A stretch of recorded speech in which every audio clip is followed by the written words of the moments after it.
चलिए तो आज शो की शुरुआत करते हैं सवाल जवाब के सिलसिले के साथ। Vishwajeet Parashar mutual fund expert मेरे साथ जुड़ गए हैं जो आपके सवालों के जवाब देंगे। विश्वजीत जी, बहुत बहुत स्वागत है आपका इस खास पेशकश में। और उपेंद्र सिंह हमारे जो दर्शक हैं वो फोन लाइन पर हमारे साथ हैं भी। नमस्कार सर, कहाँ से बोल रहे हैं आप? नमस्कार मैम। कहाँ से बोल रहे हैं सर? हेलो। जी मैम, जी मैं उपेंद्र बलिया जी, यूपी से बोल रहा हूँ मैं। ओके। पिछले 5 साल से आप इन्वेस्टमेंट कर रहे हैं? जी जी ma'am. 20 years 10 CR 10% step up करेंगे। एनपीएस में भी निवेश करते हैं। टोटल वैल्यू वो कॉर्पस की 10 लाख है। एसजीबी में 2 लाख का इन्वेस्टमेंट है। पीपीएफ में 1 लाख पर ईयर जमा करते हैं। पीपीएफ की टोटल वैल्यू 17 लाख है आपकी। और फंड्स के लिए अगर देखा जाए तो पराग पारेख का फ्लेक्सी कैप, एक्सिस का small cap, Kotak multi cap, Motilal large and mid cap, 360 focused fund भी है आपके पास। ओके।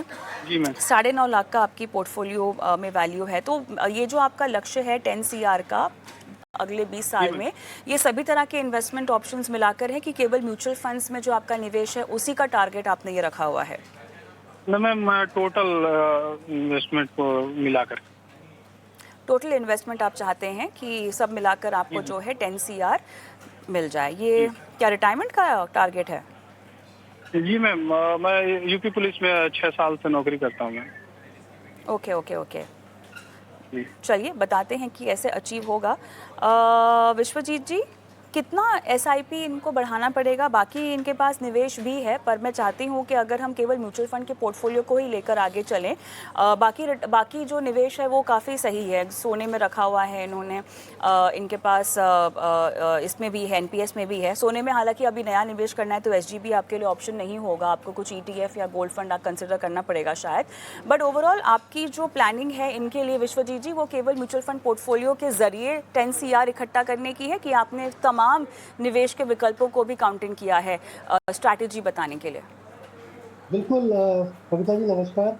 मैंने उपेंद्र जी का ओवरऑल पोर्टफोलियो देखा है कविता जी, और जैसे एनपीएस में आपने बिल्कुल ठीक बोला है, पीपीएफ में भी इनका निवेश है, तो सबको अगर हम जोड़ भी देते हैं तो वो टोटल जो कॉर्पस बनता है मैंने उसी तरीके से प्लानिंग करी है। अगर हम सिर्फ म्यूचुअल फंड की बात करें तो ये 28,000 रुपए की एसआईपी कर रहे हैं, और 12% का अगर हम सीएजीआर लेके चले, और इन्होंने खुद कहा है कि वो 10% स्टेप अप कर सकते हैं, तो ये अमाउंट जो है 5,56,00,000 रुपए बनती है। और वहीं पर इनके पास एक लमसम अमाउंट भी है जो 9.5 लाख है। अगर ये भी हम 20 वर्ष के लिए कंटिन्यू करें, निवेशित रखें, और 12% का सीजीआर लेके चले, तो ये भी करीब करीब 91 लाख रुपीज बनती है। तो यहाँ करीब करीब 6.5 करोड़ रुपया बनता नजर आ रहा है। और बाकी जो पीपीएफ है और जो एनपीएस का है, ये करीब करीब 1.25 करोड़ बनता नजर आ रहा है। तो 7 साढ़े 7 करोड़ की प्लानिंग तो है। बट इनका जो टारगेट है, जो बहुत मुझे अच्छा लगा उपेंद्र जी, आपने एक अच्छा टारगेट रखा है, और मुझे ऐसी उम्मीद है कि आपने पूरा इन्फ्लेशन वगैरह को कंसिडर करके रखा है, तो ये बहुत अच्छी बात है। तो 2.5-3 करोड़ का अभी भी गैप नजर आता है। अगर हम 10 करोड़ का कॉर्पस लेके चलते हैं तो मेरे हिसाब से आपको कम से कम 35,000 की एसआईपी जरूर करनी चाहिए। और अगर आप सिर्फ म्यूचुअल फंड से 10 करोड़ चाहते हैं, 20 वर्ष में 12% का सीजीआर लेके चले, तो 40,000 की एसआईपी आपको चाहिए होगी। तो अभी आप 28,000 की कर रहे हैं, तो 12,000 की एसआईपी आप और बढ़ाएं, तो म्यूचुअल फंड से ही, जैसा कविता जी कह रही थी, आपका टारगेट 10 करोड़ का अचीव हो जाएगा। जहां तक पोर्टफोलियो का सवाल है कविता जी, इन्होंने बहुत अच्छे फंड्स ले रखे हैं, सारे ही टॉप क्वार्टाइल फंड्स हैं। पराग पारिक फ्लेक्सी कैप भी है इनके पास, एक्सिस स्मॉल कैप भी है, और एक मल्टी कैप फंड भी ले रखा है कोटक का। तो सारे ही टॉप परफॉर्मिंग फंड्स हैं। ये स्ट्रैटेजी भी अच्छी है, आप इस पर भी चल सकते हैं। अगर आप बदलाव करना ही चाहते हैं तो मेरे हिसाब से आप pure large cap, pure mid cap और प्योर स्मॉल कैप फंड्स भी अपने पोर्टफोलियो में रख सकते हैं। एक्सिस का स्मॉल कैप आपके पास है ही, तो इसकी जगह कोटक मल्टी कैप की जगह अगर आप कोटक इमर्जिंग इक्विटी फंड रखते हैं, तो वो एक मिड कैप फंड है, प्योर मिड कैप फंड है। तो मेरे ख्याल में काफी अच्छा रिटर्न देखने को मिलेगा, क्योंकि आपके पास अभी लंबी अवधि है 20 वर्ष की। और इसी तरीके से आप एक लार्ज कैप फंड भी ले सकते हैं, जिसमें कि 360 degree one focus equity fund की जगह आप निपॉन इंडिया का लार्ज कैप फंड ले लें, तो ये एक large cap, mid cap, small cap अच्छी स्ट्रैटेजी बन जाएगी। डाइवर्सिफिकेशन भी हो जाएगा अक्रॉस मार्केट कैप्स। तो मेरे ख्याल से ये थोड़ा सा बदलाव आप कर सकते हैं अगर आप चाहें तो। बट प्रेजेंटली आपकी रणनीति काफी अच्छी है। हर साल अपना पोर्टफोलियो रिव्यू अवश्य करते रहे। बहुत बहुत शुभकामनाएं आपकी रिटायरमेंट प्लानिंग के लिए। विश्वजीत जी, 360 फोकस इक्विटी फंड में क्या जोखिम इनका ज़्यादा बढ़ रहा है, या आपको लग रहा है कि स्टेबिलिटी की कमी है इसीलिए आपने इनको लार्ज कैप फंड रेकमेंड किया है? कविता जी, मैं जब परफॉर्मेंस देख रहा था तो लास्ट एक साल से 360 डिग्री फोकस फंड की इतनी अच्छी परफॉर्मेंस नहीं है। हालांकि ये एवरग्रीन फंड है, मेरे ख्याल में इसमें भी बने भी रह सकते हैं, बट अगर एक साल के रिटर्न देखें तो शायद इतनी ग्रेट नहीं है। तो अगर पूरा पोर्टफोलियो देखें तो लार्ज कैप अगर इसमें ऐड हो जाता है तो फोकस ऑब्वियसली बहुत सिलेक्ट स्टॉक्स पिक करे जाते हैं जो फंड मैनेजर के फेवरेट स्टॉक्स होते हैं, जिसमें हाई कन्विक्शन होती है फंड मैनेजर की। 25 या 30 स्टॉक्स होते हैं। बट वहीं अगर हम लार्ज कैप में चलते हैं और ऐसा लगता है कि लार्ज कैप की वैल्यूएशंस काफी फेवरेबल है, आने वाले समय में अच्छे रिटर्न्स देखने को मिल सकते हैं, तो रिस्क भी थोड़ा कम हो जाता है। बिल्कुल आपने ठीक कहा, और एक डाइवर्सिफिकेशन भी अच्छा मिल जाता है। और राइट, उपेंद्र जी कोई सवाल पूछना चाहते हैं? Thank you ma'am. All the best. आगे बढ़ते हैं, पुनीत कुमार जी फोन लाइन पर मेरे साथ हैं। Hi, good evening. Good evening ma'am. कहाँ से बोल रहे हैं आप पुनीत कुमार जी? मैम मैं यूपी डिस्ट्रिक्ट बिजनौर से बात कर रहा हूँ। ठीक है, फंड्स के नाम मेरे पास हैं, सारे ही फंड्स आपने एसबीआई से लेके रखे हुए हैं, कोई खास वजह?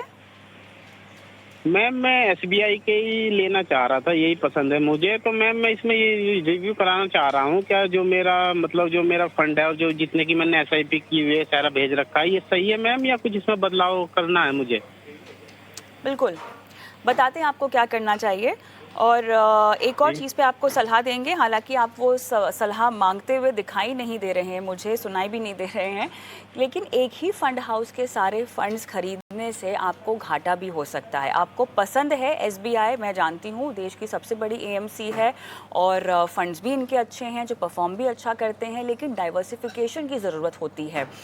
एसबीआई जैसे नाम को लेकर आपका भरोसा है, there is no doubt about it, but 8 fund आपने एक ही फंड हाउस के रखे हैं और यहाँ पर ओवर डाइवर्सिफिकेशन और कंसंट्रेशन रिस्क है जो आप एक फंड हाउस का ले रहे हैं। और विश्वजीत जी, अब ये बताइए, हम अपनी पसंद देखें, अपना कंफर्ट लेवल देखें, अपना ट्रस्ट लेवल देखें, या उस बात पे फोकस करें जहां डाइवर्सिफिकेशन के चलते और एएमसी डाइवर्सिफिकेशन के चलते भी हमें फ़ायदा हो सकता है? और अगर फ़ायदा होता भी है विश्वजीत जी, तो वो कैसे होता है, ये भी बताइएगा। बिल्कुल कविता जी, बहुत अच्छा सवाल है। एक्चुअली जब भी हम एक पोर्टफोलियो क्रिएट करते हैं तो हमारी सलाह हमेशा ये रहती है कि 20% से ज्यादा आपका किसी भी एक एएमसी में ज्यादा एलोकेशन ना हो। कहीं ऐसा हुआ कि एक एएमसी अच्छा परफॉर्म नहीं कर रही है तो आपके सारे फंड्स में परफॉर्मेंस अंडर परफॉर्मेंस नजर आएगी। हालांकि आपने बिल्कुल ठीक कहा कि एसबीआई एक टॉप परफॉर्मिंग एएमसी है, लीडिंग एएमसी है, सबसे ज्यादा एयूएम है इंडिया में एसबीआई एएमसी के पास, तो उसमें कोई सवाल नहीं है। परंतु फिर भी अगर पुनीत जी सलाह लेना चाहते हैं तो बेस्ट ये रहेगा कि आप 3-4 फंड आप एसबीआई के रखें, लेकिन 2-3 फंड्स में जरूर बदलाव करें ताकि एक अक्रॉस एएमसी डाइवर्सिफिकेशन हो जाए। होता क्या है पुनीत जी, अगर आप एक एएमसी ही रखते हैं, कई बार ऐसा देखा गया है पास्ट में, जिसकी वजह से हम ये सलाह देते हैं कि एक एएमसी अच्छा परफॉर्म नहीं कर रही है, कोई गलत फंड मैनेजर ने गलत स्टॉक पिक कर लिया। जो ज्यादातर जितने भी फंड्स एसबीआई ने ले रखे हैं या उस एएमसी ने ले रखे हैं, उनकी परफॉर्मेंस पे नजर आता है। तो मेरे हिसाब से आप 2-3 फंड्स तो बदलाव करें, बाकी एसबीआई में आप कंटिन्यू रखें। तो उसके लिए मैं आपको सलाह दूंगा कि आप SBI Magnum mid cap fund से निकलकर Motilal Oswal mid cap fund में आ जाए, तो वहां पे आपको एक अच्छे रिटर्न्स देखने को मिलेंगे। इसके अलावा मेरे ख्याल से एसबीआई का एक स्मॉल कैप फंड है आपके पास, उसकी जगह अगर एक बंधन का स्मॉल कैप फंड देखें, आप इनकी रिटर्न्स भी चेक कर सकते हैं कहीं कंप्यूटर में जाके गूगल करके, तो आपको नजर आएगा कि बहुत अच्छी रिटर्न्स भी यहाँ पे जो फंड्स आपको सलाह दी जा रही है उसको देखने को मिलेगी। और एसबीआई कॉन्ट्रा में आपका कंट्रीब्यूशन काफी ज्यादा है, एलोकेशन काफी ज्यादा है, तो वहां से 5,000 रुपए आप कम कर सकते हैं। और ये एचडीएफसी के फ्लेक्सी कैप फंड में आपने सुना ही होगा, एचडीएफसी भी एक अच्छी एएमसी है।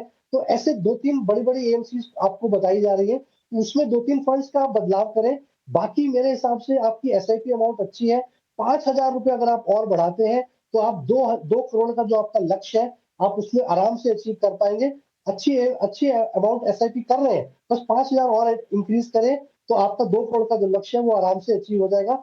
और पुनीत जी, आपको एक चीज और ध्यान रखनी है, ये थीमेटिक और सेक्टोरल फंड थोड़े से रिस्की होते हैं, इसमें टाइमिंग बहुत क्रूशियल होती है, कब एंटर करना है कब निकलना है, ये एक आम निवेशक के लिए थोड़ा सा एक चैलेंजिंग हो जाता है, मुश्किल हो जाती है। तो कोशिश करें इन फंड से बचें। तो जैसे आपके पास जो भी सेक्टोरल फंड्स हैं, जैसे कि एसबीआई एनर्जी अपॉर्चुनिटी फंड है या एसबीआई इंफ्रास्ट्रक्चर फंड है। हालांकि ये बहुत अच्छी थीम्स है, इसमें बने रह सकते हैं, तो आपको काफी लंबे समय तक हो सकता है परफॉर्मेंस ना देखने को मिले, बट आने वाले समय में शायद मिले। तो लेकिन अगर आप चाहते हैं कि आप बिल्कुल निश्चिंत रहना चाहते हैं, तो इस फंड्स को आप एचडीएफसी फ्लेक्सी कैप फंड में ही ऐड कर दीजिए। तो आपका पोर्टफोलियो एएमसी वाइज भी डाइवर्सिफाई हो जाएगा, रिस्क भी कम हो जाएगा, और आपके जो फेवरेट एसबीआई एएमसी के फंड्स हैं वो भी 3-4 फंड्स बिल्कुल बने रहेंगे। तो मेरे हिसाब से थोड़ा सा बदलाव करें तो आपको अच्छा रिटर्न्स देखने को मिलेगा। पुनीत, क्या आप सेटिस्फाइड हैं जी विश्वजीत मैम। जी की सलाह को लेकर? कुछ और पूछना चाहते हैं? नहीं मैम, यही था। मैं इसी मतलब मुझे इतना थोड़ा मतलब मैं तो एसबीआई की मैंने किए थे, थोड़ी मुझे नॉलेज कम तो इसलिए मैंने अपना सवाल इसलिए भेजा था। तो मैं मैम ऐसे ही करूँगा जैसे सर ने बताया है। बाकी ओके। बाकी मैं 35,000 मंथली की मुझे करना है, और वो लगभग 15 साल तक तो मैं करूँगा ही।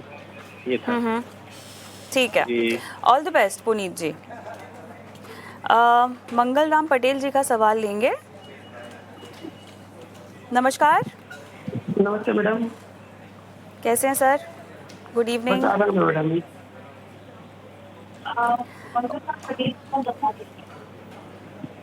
आपका जो सवाल है, आपको मेरी आवाज़ आ रही है? आ रही मैडम। ओके। आ रही मैडम। 5 CR इन 15 years। आप अपने टीवी का वॉल्यूम कम कर लीजिए और मुझसे फ़ोन पर बात कीजिए please.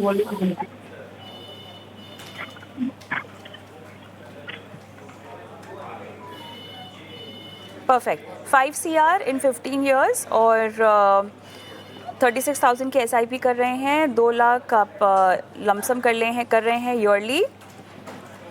Motilal Oswal mid cap है, Nippon India small cap, SBI Magnum mid cap, Parag Parikh flexi cap, Canara bank का स्मॉल कैप है, Nippon India Nifty 500 momentum 50 index भी आपके पास है। बहुत सारे स्मॉल कैप मिड कैप नहीं रख लिए सर पोर्टफोलियो में? फिर मैडम 15 साल के लिए लिया ना, इसलिए मिड कैप ले लिया।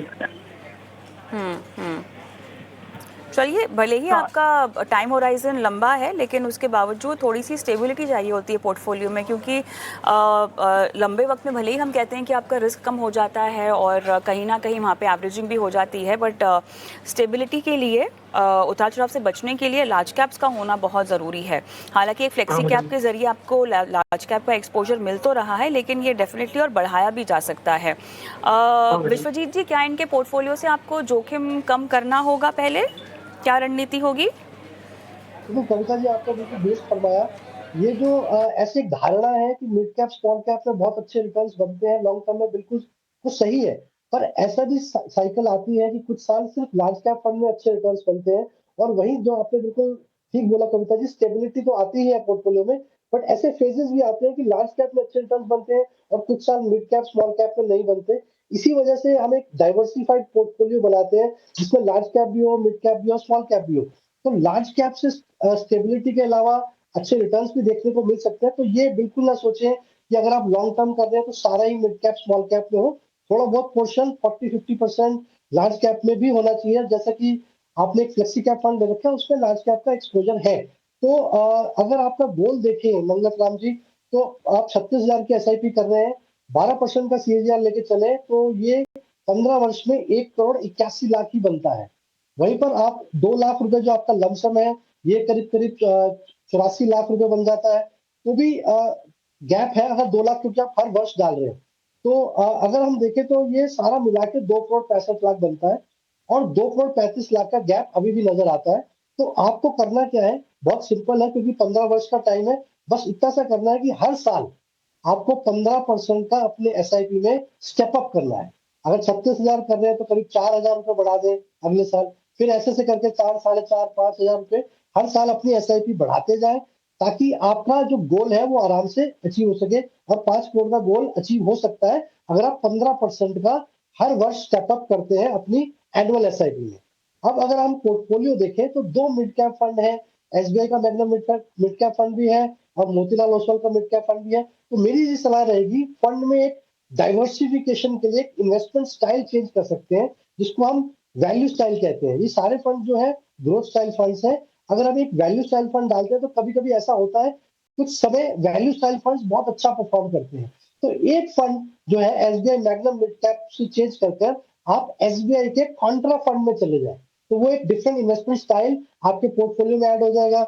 और इसके अलावा जैसा कविता जी कह रही थी कि एक लार्ज कैप फंड की कमी है, तो कैनरा रोबैको का स्मॉल कैप फंड को आप बदल कर स्विच कर कैनरा रोबैको की ही ब्लू चिप फंड है, जिसको जो लार्ज कैप फंड है उसमें स्विच कर दे, तो एक लार्ज कैप फंड ऐड हो जाएगा पोर्टफोलियो में, एक कॉन्ट्रा फंड जो वैल्यू स्टाइल फंड ऐड हो जाएगा, तो बहुत अच्छा डाइवर्सिफिकेशन पोर्टफोलियो में आ जाएगा। और बाकी फंड्स बहुत अच्छे हैं, उसमें निवेशित रहे।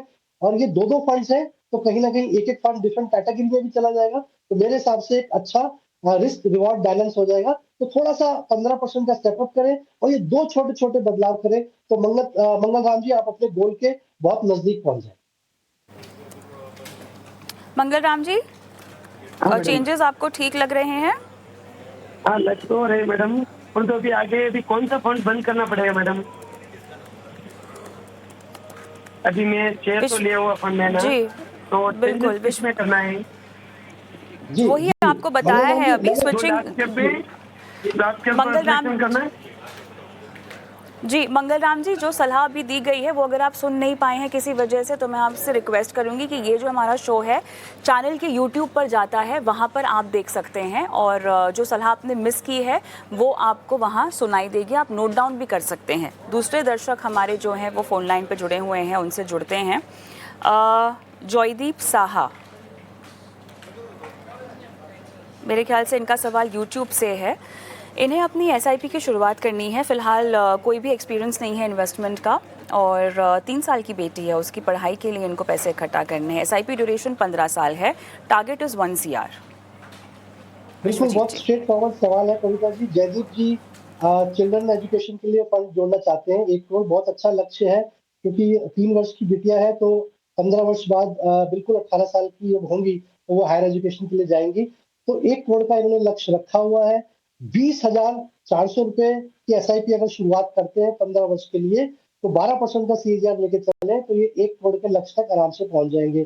तो कोशिश क्या करनी है कि 4-5 डिफरेंट डाइवर्सिफाइड इक्विटी फंड्स को लेना है, जिसमें कि डिफरेंट मार्केट कैप के फंड्स होंगे, डिफरेंट एएमसीज के फंड होंगे, ताकि अक्रॉस मार्केट कैप और एएमसी वाइज भी हमें डाइवर्सिफिकेशन देखने को मिले। तो मेरी सलाह ये रहेगी कि निप्पॉन इंडिया का large cap fund, Motilal Oswal का मिड कैप फंड, बंधन का स्मॉल कैप फंड, आईसीआईसीआई का वैल्यू डिस्कवरी फंड और एचडीएफसी का फ्लेक्सी कैप फंड, जिसको करीब करीब 1 लाख करोड़ हो चुके हैं एयूएम उसका। तो बहुत ही सारे एवरग्रीन फंड्स हैं, लॉन्ग टर्म कंसिस्टेंट परफॉर्मेंस देते आ रहे हैं। और जैसा जयदीप का डाउट भी है कि वो अभी शुरुआत कर रहे हैं, तो जयदीप जी एसआईपी बेस्ट स्ट्रैटेजी है इक्विटी में निवेश करने के लिए। ये एक एवरग्रीन स्ट्रैटेजी है, लॉन्ग टर्म में आपको पावर ऑफ कंपाउंडिंग का लाभ भी मिलेगा, आपको रुपी कॉस्ट एवरेजिंग भी देखने को मिलेगी, और जो मार्केट के उतार चढ़ाव है उससे भी काफी प्रोटेक्शन मिलेगा। तो एसआईपी एक बहुत अच्छी सोची समझी रणनीति है, स्ट्रैटेजी है। इस पे आप स्टार्ट करें और कोशिश करें जितना आप बढ़ा सकते हैं उतना बढ़ाएं, ताकि एक बड़ा कॉर्पस आप अचीव कर सकें। मेरे साथ फ़ोन लाइन पर जॉयदीप साहा तो नहीं है, लेकिन जितना इन्होंने सवाल पूछा उसके मुताबिक आपने जो है फंड्स का selection Nippon India large cap, mid cap दिया है, मोतीलाल ओसवाल का, बंधन का स्मॉल कैप है, और वैल्यू डिस्कवरी आईसीआईसीआई प्रू का, एचडीएफसी का फ्लेक्सी कैप है। Perfect Joydeep ji, all the best आपके गोल के लिए। स्टीफन डिसूजा का सवाल ये भी यूट्यूब के ज़रिए आया है। विश्वजीत जी, बहुत सारे फंड्स हैं इनके पोर्टफोलियो में, ये लगभग 2,10,000 की एसआईपी कर रहे हैं हर महीना, और रिटायरमेंट एज उनकी फ़िलहाल 60 है, और 10 CR का कॉर्पस इकट्ठा करना है। एसआईपी अमाउंट 1,05,000 के आसपास है। ओके, आई थिंक डिटेल्स आपके पास सारी हैं इनकी। 2 साल से निवेश भी कर रहे हैं, 36 लाख का कॉर्पस फ़िलहाल इकट्ठा भी किया हुआ है, फंड्स भी हैं इनके पास ठीक ठाक काफ़ी सारे। बताइए कहाँ पे चेंजेस करने चाहिए, इस तरह के पोर्टफोलियो को मैनेज कैसे किया जाता है? मेरे साथ फ़ोन लाइन पर नहीं है, वरना मैं ज़रूर जानना चाहती। विश्वजीत जी, आप तो प्रोफेशनली रोज़ ही ये काम करते हैं, कितना आसान हो या कितना मुश्किल होता है इतने सारे फंड्स को हैंडल करना और परफॉर्मेंस देखना? हाँ विश्वजीत जी। जी कविता जी, आपने बहुत अच्छा पॉइंट रेज किया है, मैंने बहुत ऑब्जर्व किया है कि लोगों को ऐसा लगता है हाँ कि कोई भी नया फंड आया है तो ले लीजिए, हाँ पोर्टफोलियो में ऐड कर लीजिए। अच्छा, एक मिड हाँ कैप है, बिल्कुल। चलो एक और मिड कैप ले लेते हैं। तो ये थोड़ा सा बहुत डिफिकल्ट होता है लोगों को कहना कि जो आपके 6-7 फंड है ये पर्याप्त है। और एक फंड, एक म्यूचुअल फंड अपने आप में पोर्टफोलियो है, क्योंकि उसमें 40-50 स्टॉक्स होते हैं। और अगर आपने 5-6 फंड ले लिए तो करीब कितने स्टॉक्स तो आपके पोर्टफोलियो में ऑलरेडी आ गए हैं। तो ये जो ओवर डाइवर्सिफिकेशन हो जाता है पोर्टफोलियो में, ये कहीं ना कहीं ट्रैक करना तो मुश्किल है ही, और रिटर्न्स को भी कहीं ना कहीं थोड़ा नुकसान पहुंचाता है। तो मेरे हिसाब से 7 फंड्स पर्याप्त होते हैं किसी भी बड़े अमाउंट के पोर्टफोलियो के लिए भी, चाहे वो छोटा हो चाहे वो बड़ा हो। तो स्टीफन जी के लिए भी यही एडवाइस रहेगी कि इन्होंने कविता जी हर चीज कैटेगरी के 2 फंड्स ले रखे हैं। 2 मल्टी कैप फंड है, 2 मिड कैप है, 2 स्मॉल कैप है। तो और बाकी कुछ कैटेगरीज मिसिंग भी है। तो मेरी सलाह ये रहेगी कि एसबीआई का लार्ज एंड मिड कैप बहुत अच्छा फंड है, लेकिन हमें एक वैल्यू स्टाइल फंड चाहिए, तो एसबीआई का कॉन्ट्रा फंड अच्छा फंड है, तो उसमें स्विच कर लें। इसके अलावा निपॉन इंडिया का ग्रोथ फंड है, मिड कैप फंड है, क्योंकि ऑलरेडी मिड कैप फंड इनके पास पोर्टफोलियो में है, एचडीएफसी का मिड कैप अपॉर्चुनिटी फंड है। तो निपॉन इंडिया ग्रोथ फंड से निकलकर ये एक बंधन का स्मॉल कैप फंड ले लें, जो कि मिसिंग है पोर्टफोलियो में, और ये बंधन स्मॉल कैप की परफॉर्मेंस भी काफी अच्छी देखने को मिल रही है। वहीं एचडीएफसी का मल्टी कैप, अब मल्टी कैप में large cap, mid cap, small cap already होता है पोर्टफोलियो में, तो आपने 2 मल्टी कैप ले रखे हैं। तो मेरी सलाह ये रहेगी कि एचडीएफसी मिड कैप से, मल्टी कैप से निकलकर एचडीएफसी का ये फोकस 30 फंड है, डिफरेंट स्टाइल है, डिफरेंट कैटेगरी है, यहाँ पे फंड मैनेजर की हाई कन्विक्शन स्टॉक्स होते हैं, तो वो उस पर स्विच कर सकते हैं। और इसके अलावा कैनरा रोबेको का इमर्जिंग इक्विटी फंड है, तो यहाँ से भी निकलकर कैनरा रोबेको के एक ब्लू चिप फंड में चले जाए, जो कि एक लार्ज कैप फंड है और ये पोर्टफोलियो में मिसिंग भी है। तो ये 3-4 कैटेगरीज नई ऐड हो जाएंगी, अच्छा खासा डाइवर्सिफाइड पोर्टफोलियो हो जाएगा, जो रिपीट कैटेगरीज है वो कम हो जाएंगी। तो मेरे हिसाब से एक अच्छा पोर्टफोलियो बनता नजर आ रहा है। जहां तक कि इनका कॉर्पस का सवाल है कविता जी, बहुत अच्छी अमाउंट ये निवेश कर रहे हैं, 2,10,000 की एसआईपी ये हर महीने लगा रहे हैं।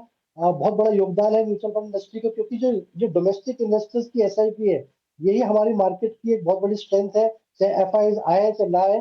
तो बहुत अच्छा है स्टीफन जी आपका कंट्रीब्यूशन। 2,10,000 15 वर्ष के लिए अगर आप निवेशित रहते हैं, तो आपका जो 10 करोड़ का जो लक्ष्य है ये इसी से अचीव हो जाएगा। राजा 10 करोड़ 60 लाख रुपए बन जाएगा। तो इस एसआईपी को आप कंटिन्यू रखें। इसके अलावा भी आपके पास एक लमसम पैसा है 36 लाख रुपए, जो प्रेजेंट कॉर्पस आपकी वैल्यूएशन है अभी, ये भी अगर निवेशित रहता है तो ये खुद 2 करोड़ रुपए बन जाएगा। 12% का सीएजीआर लेके चले तो 12 करोड़ तक पहुंच जाएंगे। आपने तो केवल 10 करोड़ के लक्ष्य की बात करी है, तो आपका गणित बिल्कुल सही चल रहा है। ये एसआईपी कंटिन्यू रखें, कैसा भी मार्केट फेज आए, चाहे मार्केट गिरे चाहे चढ़े, आपको अपनी एसआईपी नहीं रोकनी, ये बेस्ट स्ट्रैटेजी है। और ये छोटे छोटे बदलाव जो पोर्टफोलियो में है, ये डिफरेंट कैटेगरीज में जो मैंने सजेस्ट किए, इसको जरूर करें, क्योंकि एक कैटेगरी के 2 फंड रखने में कोई ज्यादा लाभ नहीं। ओवर कि स्टीफन डिसूजा को ये सलाह मिलती हुई, और जो भी सलाह आपने स्टीफन को उनके जवाब में दी है, हमारे अगले दर्शक को भी शायद उसी की ज़रूरत होगी। अभय देशमुख का मैं सवाल ले रही हूँ, और अभय के पास भी बहुत सारे फंड्स हैं इनके पोर्टफोलियो में। ये जो है सभी फंड्स में 1,000 रुपये की एसआईपी कर रहे हैं, और क्या ये फंड सब सही है या इनको हटाने की ज़रूरत है, ये इनका सवाल है। मेरे पास इनकी ड्यूरेशन नहीं है, अज्यूम कर रही हूँ कि इन्होंने जो है लंबा निवेश ही रखा हुआ है। अभय जी 8,000 रुपए की एसआईपी कर रहे हैं कविता जी, तो 8,000 के लिए इन्होंने करीब करीब 8-9 फंड ले रखे हैं। तो मेरे ख्याल में वही जो मैं अभी लास्ट आंसर दे रहा था, इतने फंड्स की आवश्यकता नहीं है शायद अभी। 8,000 रुपए का अगर गणित देखिए तो 12% के सीएजीआर के हिसाब से करीब करीब 54 लाख रुपए बनता है 15 वर्ष में, और अगर 20 वर्ष तक कंटिन्यू रखते हैं तो ये करीब करीब 80 लाख रुपए बन जाता है। तो जितना ज्यादा टाइम होराइजन होता है, अगर आप स्टेप अप कर सके तो और बड़ा कॉर्पस यहाँ पे क्रिएट कर सकते हैं। अभी जी जो आपका पोर्टफोलियो है, अगेन थोड़ा सा बदलाव चाहिए उसमें, क्योंकि 2 स्मॉल कैप फंड है, निपॉन इंडिया का स्मॉल कैप फंड अच्छा है, एसबीआई का स्मॉल कैप भी है। तो एसबीआई के स्मॉल कैप फंड से आप एसबीआई के मल्टी कैप फंड से आप निकलकर एसबीआई के कॉन्ट्रा फंड में जा सकते हैं, जो कि एक वैल्यू स्टाइल फंड है। और यहीं पर आप जो टाटा स्मॉल कैप है इसको स्टॉप कर सकते हैं, क्योंकि निपॉन इंडिया का स्मॉल कैप आपके पास है।